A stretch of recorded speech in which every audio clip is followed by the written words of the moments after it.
صحابہ کون صحابہ ہیں جو چلیں زمین پر ان کے چلنے کی آواز جنت میں سنائی دیتی ہے؟ صحابہ کون صحابہ ہیں جن کی رائے پر اللہ قرآن نازل کر دے؟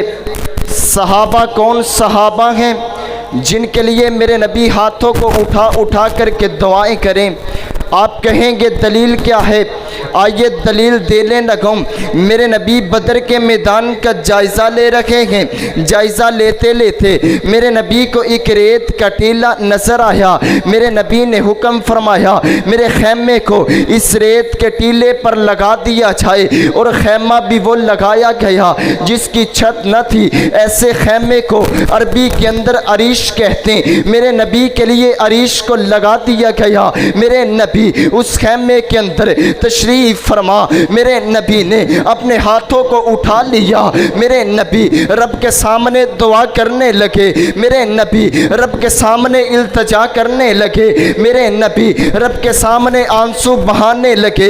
ایک ہی جملہ آپ بار بار ادا کرتے، اللہم ان تہلک ہذہ العصابہ لن تعبد فی الارض۔ اے اللہ یہ 313 میرے جانثار، یہ 313 میرے وفادار، یہ 313 میرے حبدار، اللہ جن کے پاس، اللہ کسی کے پاس تلوار ہے تو نیزہ نہیں ہے، کسی کے پاس تیر ہے تو تلوار نہیں، نیزہ ہے تو ڈھال نہیں، قوت ہے تو جماعت نہیں، اللہ تیرے نام پر اکٹھے ہو چکے ہیں، آ چکے ہیں۔ اے اللہ میرے ان یاروں کی لاج رکھ لی، اگر آج یہ میرے 313 نہ رہے تیرا نام لینے والا اس دنیا میں کوئی نہیں رہے گا۔ میرے نبی رو رو کر کے رب کائنات سے دعائیں مانگ رہے ہیں، اے اللہ یہ میری زندگی کی کمائی ہے، یہ میری زندگی کی پونجا ہے، یہ میری زندگی کی متاع حیات ہے، اور یہ وہی متاع حیات ہے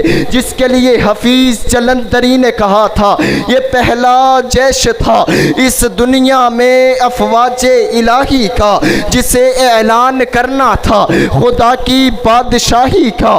وہ لشکر ساری دنیا میں انوکھا تھا، نرالا تھا۔ اس لشکر کا افسر ایک کالی کملی والا تھا۔